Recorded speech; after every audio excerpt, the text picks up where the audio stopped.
My fiancé said, "I'm uninviting your sister from our wedding. She's too opinionated." I replied, "Your wedding, your rules." Then I uninvited myself too, took back the ring, and went on a cruise with my sister instead. Her frantic messages started when the venue, original post I, 35 male, proposed to Madison, 32 last year after 3 years together. Everything seemed perfect until wedding planning turned her into someone I didn't recognize. Or maybe it just revealed who she always was. My sister Haley, 38, is my only family. Parents died in a car accident when I was 22. Haley basically raised me through my 20s, helped me finish college, was there through everything. She's direct, honest, sometimes blunt, but always has my back. Madison never loved that about her. The wedding was set for next month. Madison's family was handling most of the planning since they insisted on this massive 250-person event. I was paying for about 60% of it though, roughly $45 of my savings. The venue alone was $15, already paid in full. Last Tuesday, Madison sat me down with her wedding coordinator face on. "Madison, we need to talk about Haley." "What about her?" "Madison, she's been really difficult during planning. Always has opinions about everything. She's offered like 3 suggestions total, about the flowers, the music, and whether we really need gold-plated chargers." Exactly. It's not her wedding. And at the rehearsal dinner planning, she actually questioned why we need a 7-course meal. Because we don't, it's $200 per person for 80 people. That's not the point, Derek. She makes me uncomfortable. She judges everything. That look she gives me. What look? Like I'm not good enough for you, like she's waiting for me to mess up. I sat there processing this. Haley had mentioned privately that Madison seemed to be going overboard, but she'd been nothing but supportive to Madison's face. "Madison, I've made a decision. She's uninvited from the wedding." I actually laughed. Thought it was a weird joke. "That's funny. I'm serious. My wedding, my choice. She can watch the live stream. Madison, she's my only family. She's supposed to walk me down the aisle since my parents can't." "Madison, your cousin Brad can do it. I've met Brad twice in my life." "This is about our future, Derek. I need you to support me. She makes me anxious on what should be the happiest day of my life." I stared at this woman I thought I knew, really looked at her. "You know what? You're absolutely right." Brightening up. "Really? Thank you, baby. I knew you'd understand. Your wedding, your rules." "Our wedding, silly." "No, apparently it's yours. And since it's your wedding, you don't need me there either." Her face went through about 6 expressions in 3 seconds. "What are you talking about?" Standing up. "I'm uninviting myself from your wedding." "Derek, don't be dramatic." "Me, I'm not. You want a wedding without my family? Have at it." I walked to our bedroom, opened the safe, and pulled out the ring box with the receipt. Following me. "What are you doing?" "Me taking back my grandmother's ring. Your wedding, your ring to provide." "You're being ridiculous. It's just one person. The one person who's been my rock since I was 22. The one person who helped me become someone worth marrying." "But sure, just one person." "Fine, she can come." "God, I didn't know you'd throw a tantrum." "Nope, too late. You showed me who you are. Someone who'd isolate me from my family because they ask reasonable questions about spending." Packed a bag while she alternated between yelling and crying. Her mom called within an hour. Then her dad. Then her sister. My phone blew up. Went straight to Haley's place. She opened the door, took one look at my face and bag, and just hugged me. "Haley, wanna tell me what happened?" Told her everything. That woman. I knew something was off when she insisted on a chocolate fountain that costs $2,500. "I need a vacation." Funny you mention that. Remember that cruise I booked for next month? My friend just canceled. Want to be my plus one? The cruise was the same week as the wedding. Perfect. Update 1. 3 days later, Madison's entitlement escalated fast. First came the reasonable texts. "Can we please talk like adults? You're overreacting. Don't throw away 3 years over one disagreement." Then the manipulation. "I can't sleep. You've ruined everything. How could you do this to me?" Then the threats. "If you don't come back, I'm keeping the deposits. I'll sue you for emotional distress. You'll regret this." I only responded once. "Per our discussion, it's your wedding. Handle it however you want. But here's where it gets good. Madison's dad, Richard, called me Thursday morning. Richard, son, what's this about you abandoning my daughter? And I didn't abandon anyone. She uninvited my only family from the wedding. I uninvited myself. That's absurd. You don't cancel a wedding over one guest. I agree. That's why I couldn't believe Madison would uninvite my sister over her asking if we really needed chocolate swans. Chocolate swans. The $3,000 chocolate sculpture she ordered last week. Didn't she tell you? Silence. How much have you paid for this wedding, Derek? About $45 so far. 45. She told us you were contributing a little. Me, I have receipts if you need them. That won't be. Madison said the wedding was mostly paid for by us. You paid for her dress and the flowers, about $8 total. I have all the contracts and payment confirmations. Long silence. I need to call you back. Next call came from Madison, screaming. Apparently Richard was being unreasonable and taking your side and ruining her special day. You turned my father against me. Me, I told him the truth. Nothing more. We had an arrangement. You pay for the wedding, they don't need to know. What arrangement? When did I agree to secretly fund your dream wedding while you lied to your parents? It was implied. You make more money. And you make financial decisions unilaterally, like uninviting family members from events they're paying for. Fine. The wedding is off, but I'm keeping all the deposits since you ruined everything. Me. The contracts are in my name, the venue, catering, photographer, all in my name because I paid. That's financial abuse. It's called protecting my assets, something Haley suggested actually. Smart woman, my sister. She hung up, got an email from her that night. A formal demand for $75,000 for wedding-related emotional distress and lost deposits.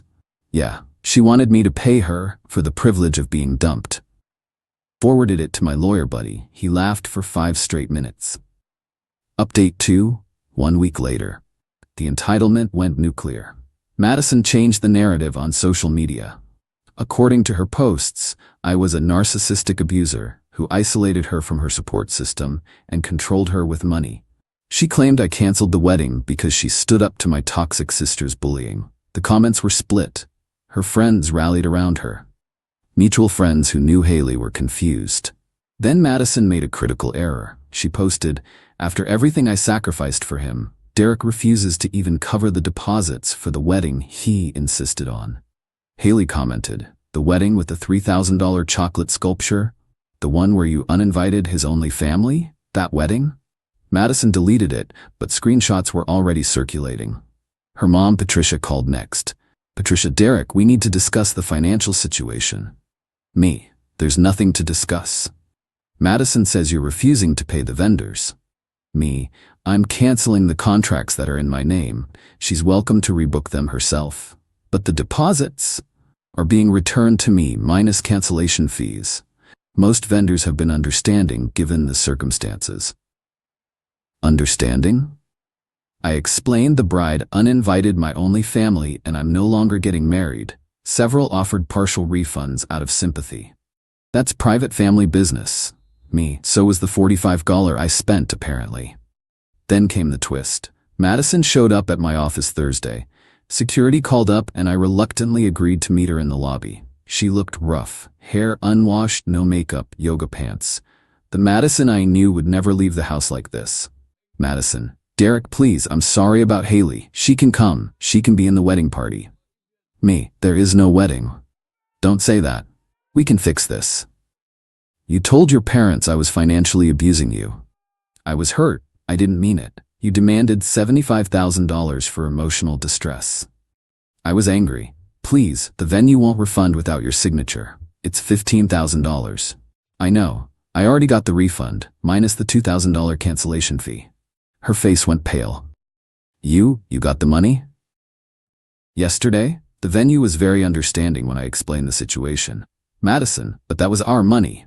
Me, "No, it was my money that I was going to spend on our wedding. No wedding, my money." She actually stomped her foot like a toddler. "You can't do this. I already told everyone. The invitations went out." "Then untell them. Your wedding, your problem."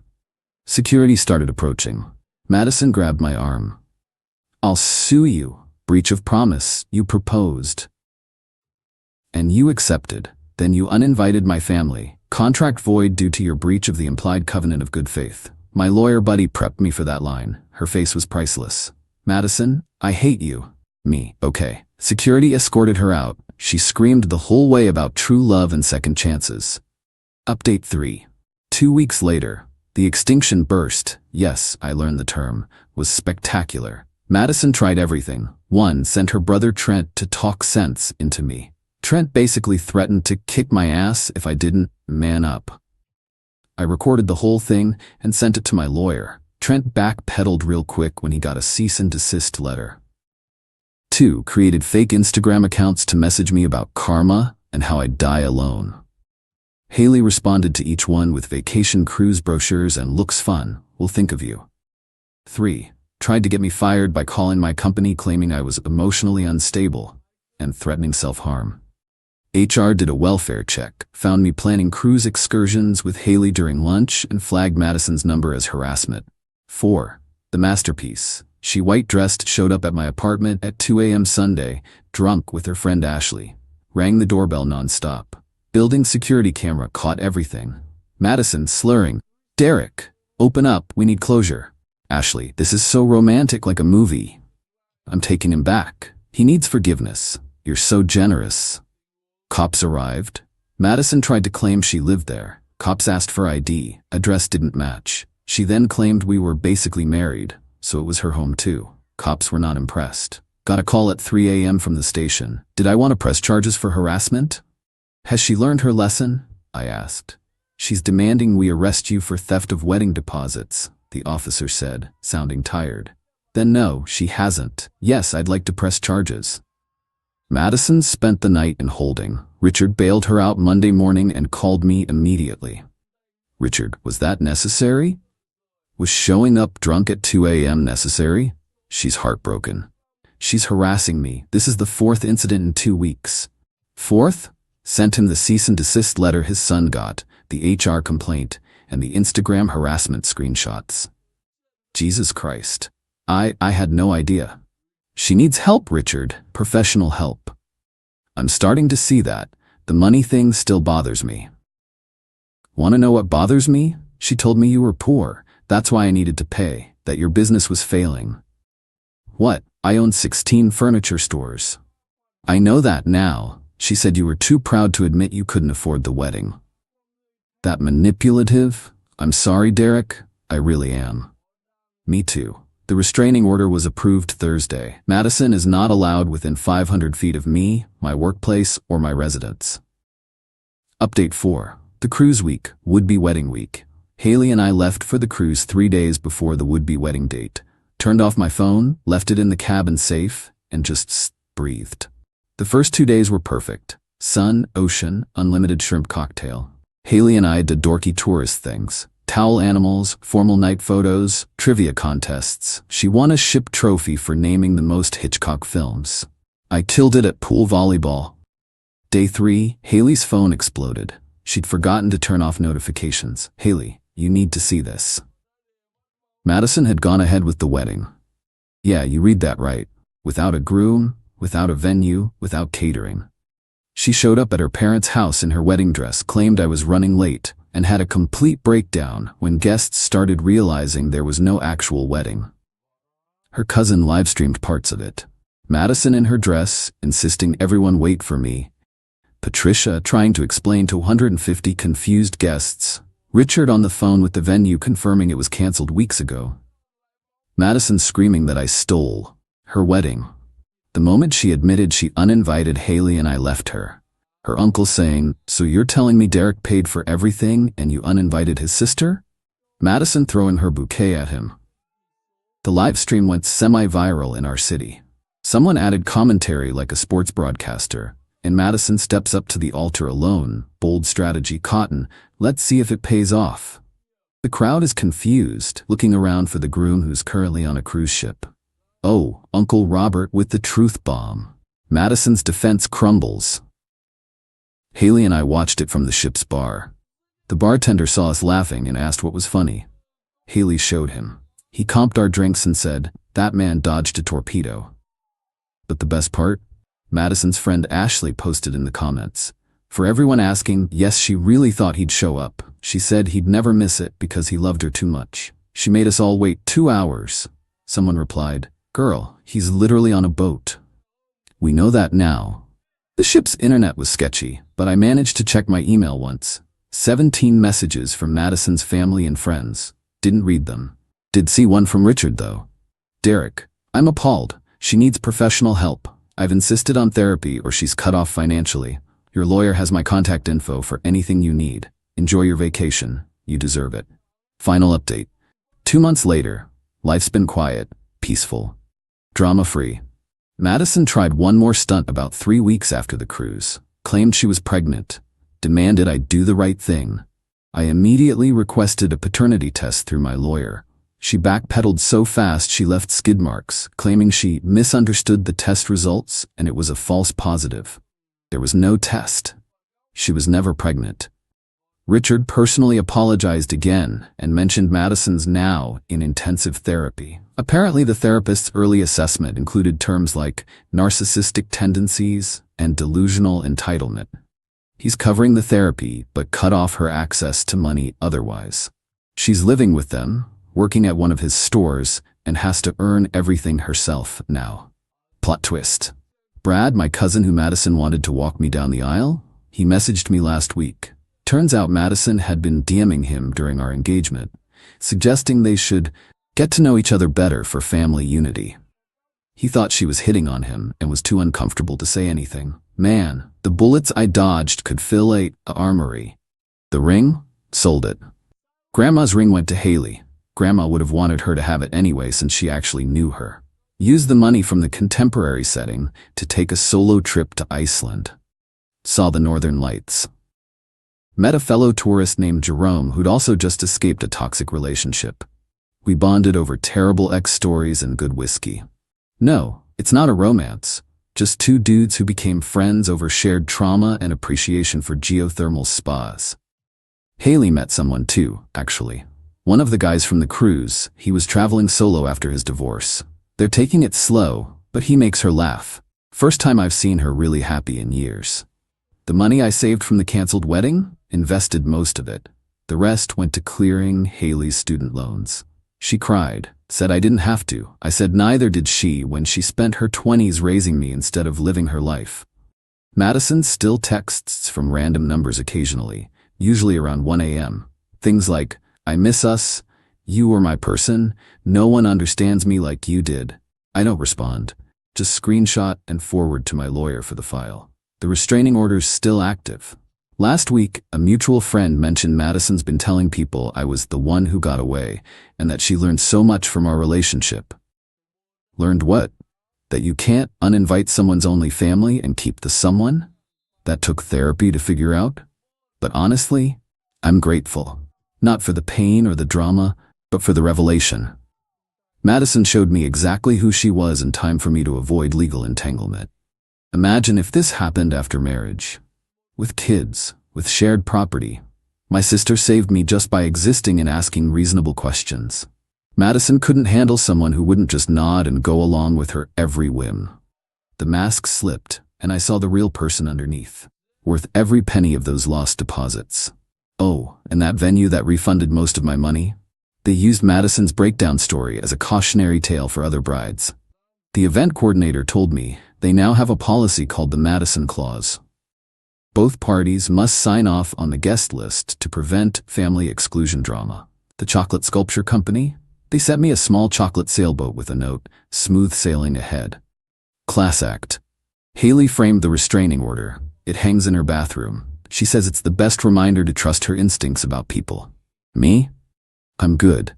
Better than good. Free?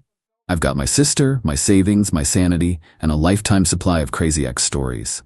Sometimes the best weddings are the ones that never happen. Madison, if you somehow find this, your wedding, your consequences. Hope therapy helps. Stop texting me at 1 a.m. and maybe stop telling people you're basically engaged to guys you've been on 2 dates with. Yeah, Robert told me about that. It's creepy. To everyone else, when someone shows you who they are, believe them the first time. And if they try to separate you from family who's only looking out for you, run. Don't walk. Run. Trust your gut. Trust your family. And always, always get everything in writing. Peace out.